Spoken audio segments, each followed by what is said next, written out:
अच्छी नमाज पढ़ो, अपनी नमाजों को बेहतर बनाओ, इस रुकू सजदे में जान लगाओ, थोड़ी नमाज थोड़ी शौक से भी पढ़ो, कम से कम इतना करो।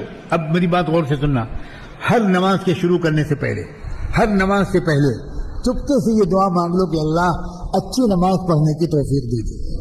बस इतनी आसान बात बता रहा हूँ, अल्लाह अच्छी नमाज पढ़ने की तौफीक दे दीजिए। हर नमाज से पहले, नमाज से पहले अल्लाह से मदद मांगना और नमाज के बाद अल्लाह से माफी मांगना।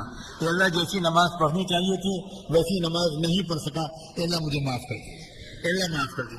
हर नमाज से पहले अगर इस दुआ की आदत पड़ गई तो पूरी नमाज 4 रकत की है, एक रकत कम से कम जी लगाकर पढ़ने की तौफीक मिल जाएगी। कुछ दिन के बाद 2 रकतों में दिल लगेगा, कुछ दिन के बाद 3 रकतों में दिल लगेगा, फिर कुछ दिन के बाद पूरी नमाज में इधर उधर जहन नहीं जाएगा इंशाअल्लाह।